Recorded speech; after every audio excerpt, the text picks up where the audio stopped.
ఆంధ్రప్రదేశ్ మాజీ ముఖ్యమంత్రి వైఎస్ జగన్మోహన్ రెడ్డిని రాజుగారు ఒక కొత్త తరహాలో వెంటాడబోతున్నారు అంటూ ఒక వార్త ఇప్పుడు సోషల్ మీడియా వేదికగా చక్కర్లు కొడుతున్న నేపథ్యంలో అసలు ఆ రాజుగారు ఎవరు, ఎందుకు జగన్మోహన్ రెడ్డి గారిని వెంటాడాలనుకుంటున్నారు, ఏ తరహాలో వెంటాడబోతున్నారు అనే అంశాల గురించి మనం విశ్లేషణ చేసుకునేటువంటి ప్రయత్నం చేద్దాం.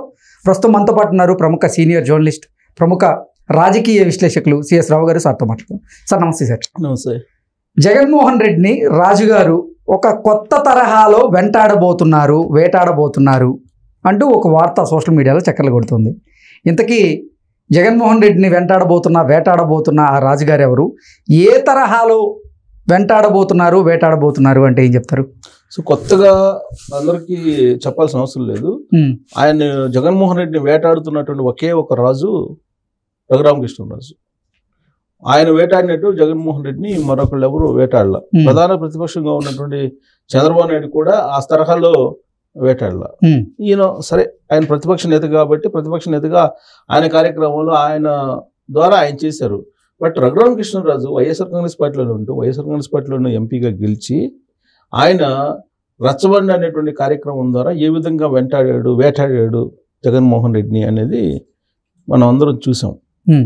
దానికి ప్రతిగా జగన్మోహన్ రెడ్డి కూడా ఏ విధంగా కక్ష తీర్చుకున్నాడు అనేది మనం చూసాం. అధికారాన్ని ఉపయోగించుకొని ఆయన ముఖ్యమంత్రిగా ఉన్నప్పుడు రఘురామకృష్ణరాజుని ఏపీసీఐడి పోలీసులు సునీల్ చేత అరెస్ట్ చేయించి నిబంధనలకు విరుద్ధంగా ఆయన మీద 3rd డిగ్రీ ప్రయోగించి ఆయన్ని కొడుతూ ఉంటే ఆయన్ని లైవ్లో చూపించారు అనేది, మొబైల్ ద్వారా వీడియో కాల్ చూపించారు అనేది అప్పట్లో రఘురామకృష్ణరాజు చేసినటువంటి ఆరోపణ. ఆ మేరకు అప్పట్లో లోక్సభ స్పీకర్గా ఉన్నటువంటి ఓంప్రకాష్కి కూడా ఆయన కంప్లైంట్ చేశారు.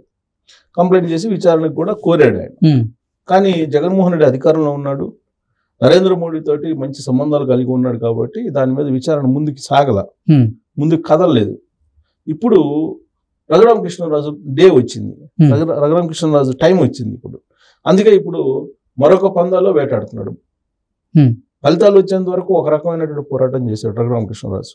రచ్చబండ కార్యక్రమం ద్వారా లేదా జగన్మోహన్ రెడ్డి విధానాలని ప్రజా వ్యతిరేకంగా ఏ విధంగా వ్యవహరిస్తున్నాడు అనే దాని మీద బాగా పోరాడాడు రఘురామకృష్ణరాజు. ఆయన ఎప్పుడైతే 3rd డిగ్రీ ప్రయోగించారో అప్పటి నుంచి ఇంకా వేగం పెంచాడు జగన్మోహన్ రెడ్డి మీద రాజకీయంగా దాడి చేయడానికి. ఆయన విధానాలు ఇవన్నీ కూడా వాస్తవంగా రఘురామకృష్ణరాజు చెప్పినటువంటి మాటలు కనుక పరిగణలోకి తీసుకుంటే జగన్మోహన్ రెడ్డి ఇంత దారుణంగా ఓడిపోయినవాడు కాదు. ఆయన ఎప్పటికప్పుడు చేస్తున్న తప్పుల్ని ఎత్తి చూపాడు రఘురామకృష్ణరాజు.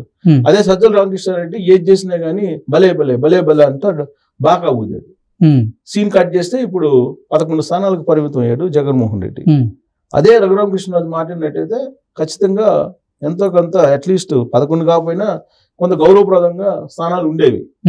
కానీ రఘురామకృష్ణరాజు మాట వినకపోగా రఘురామకృష్ణరాజుని ఆయన అధికారాన్ని ఉపయోగించి సొంత పోలీసులతోటి ఏ విధంగా ఆయన మీద దౌర్జన్యం చేయించడో 3rd డిగ్రీ ప్రయోగించేసడం మనందరం చూసాం.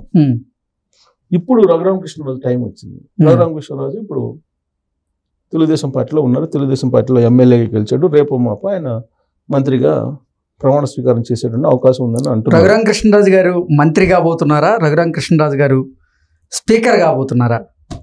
రఘురామకృష్ణరాజు స్పీకర్గా ఉండాల్సిన అవసరం ఉంది కానీ బట్ ఇప్పుడు అవసరం లేదేమో అనిపిస్తుంది. ఎందుకంటే అసలు జగన్మోహన్ రెడ్డి అసెంబ్లీకి వస్తాడా రాడా అనేటువంటి సందేహం ఉంది.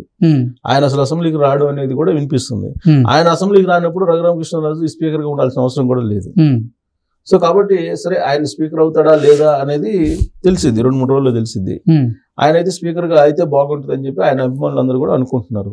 స్పీకర్ కావాలి, ఆయన స్పీకర్ స్థానంలో కూర్చోవాలి, జగన్మోహన్ రెడ్డి రావాలి. ఇప్పుడు ఆయనకు ప్రతిపక్ష హోదా కూడా లేదు కదా జగన్మోహన్ రెడ్డికి. ఆయన ఒక సభ్యుడు, ఆయన 164 మంది తర్వాత ఆయనకి ఎక్కడో సీట్ ఇస్తారు అసెంబ్లీలో, ప్రతిపక్ష నాయకుడు కూడా కాదు కాబట్టి. ప్లస్ సీనియారిటీ పరంగా కూడా ఆయనకేమి ముందు సీట్ ఏమో రాదు. ఆయన ఎమ్మెల్యేగా కూడా సీనియారిటీ తక్కువే కదా, కాబట్టి ఆయనకి ముందు ఫ్రంట్ సీట్ అయితే రాదు జగన్మోహన్ రెడ్డికి. ఆయన్ని కూడా వెనకబడేసి వెనక సీట్లో ఉంటారు. సో అలా ఖచ్చితంగా అది రూల్స్, అదేమో కక్ష సాధింపు ఇది కాదు. రూల్ ప్రకారమే ఆయనకి వెనక సీట్ వస్తుంది, ముందు సీట్ ఏమో రాదు. ప్రతిపక్ష నేతగా పవన్ కళ్యాణ్ ఉంటారు. పవన్ కళ్యాణ్ పార్టీ జనసేనకు సంబంధించిన సభ్యులు వీళ్ళందరూ ఉంటారు.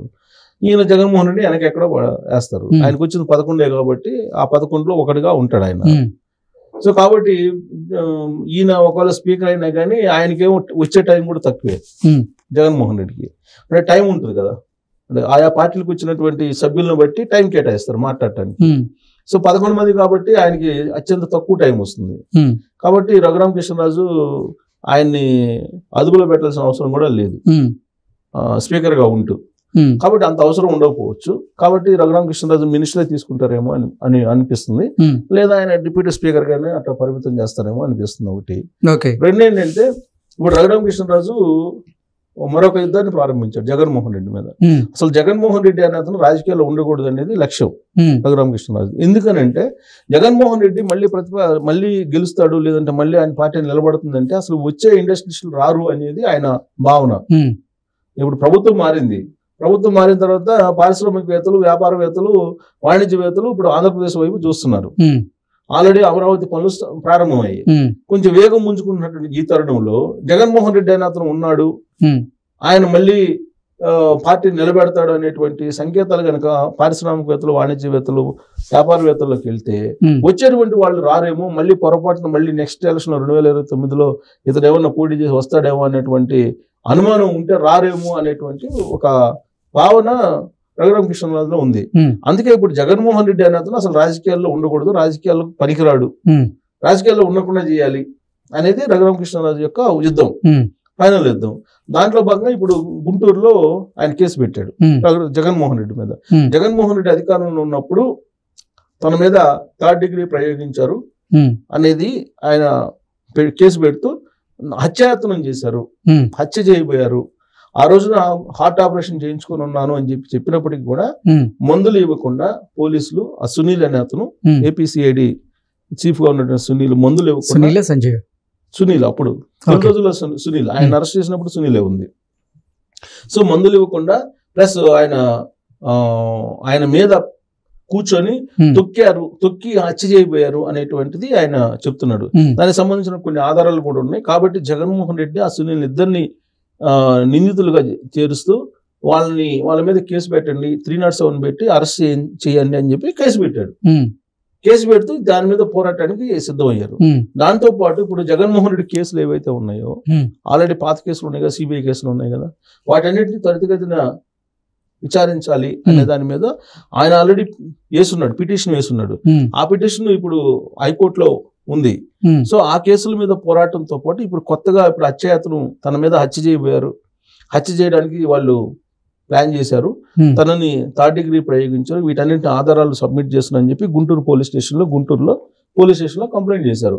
ఖచ్చితంగా చర్యలు తీసుకోవాలని చెప్పి ఎస్పీని కూడా కలిశారు, డీజీపీని కూడా కలిసి గుంటూరు ఎస్పీని, డీజీపీని కలిసి ఆయన ఈ కేసు నమోదు చేయండి, ఎఫ్ఐఆర్ చేసి తన మీద హత్య చేయబోయారు కాబట్టి హత్యాయత్నం కింద వీళ్ళ మీద కేసు పెట్టి విచారించాలి, మళ్ళీ అరెస్ట్ చేయాలని చెప్పి ఆయన ఇప్పుడు పట్టుబట్టాడు. సో అధికారంలో ఉన్నారు కాబట్టి ఆయన మీద హత్యాయత్నం జరిగిందని చెప్పి ఆధారాలు కూడా ఉన్నాయి కాబట్టి ఖచ్చితంగా వాళ్ళిద్దరిని అరెస్ట్ చేసేటువంటి అవకాశం ఉంది. జగన్మోహన్ రెడ్డిని అలాగే సునీల్ అయిన అతను ఇద్దరిని కూడా అరెస్ట్ చేసేదానికి అవకాశం ఉంది. ఇదొక కేసు. ఇది కాకుండా మిగతా కేసులు ఏవైతే ఉన్నాయో వాటి మీద ఆయన పోరాడతారు. ప్లస్ ఆడ బాబాయ్ murder case, Vivekananda Reddy murder case సంబంధించి కూడా ఆయన ఇంకా కేసు పోరాడే అవకాశం ఉంది. అదే ఆయన చెప్పారు, చాలా క్లియర్ గా చెప్పాడు, న్యాయస్థానాల్లో నేను వదిలిపెట్టను, ఖచ్చితంగా న్యాయ పోరాటం చేస్తాను, అలాగే ప్రజా పోరాటంలో ప్రజాక్షేత్రంలో గెలిచాం కాబట్టి న్యాయ పోరాటంలో కూడా గెలుస్తాము, జగన్మోహన్ రెడ్డిని మళ్ళీ రాజకీయాల్లోకి రాకుండా చేయటమే తన లక్ష్యం అని చెప్పి ఆయన తన పోరాటాన్ని స్టార్ట్ చేసిన వల్ల. సో ఆ పోరాటంలో ఆయన విజయం సాధిస్తారా లేదనేది చూడాలి. ఓకే.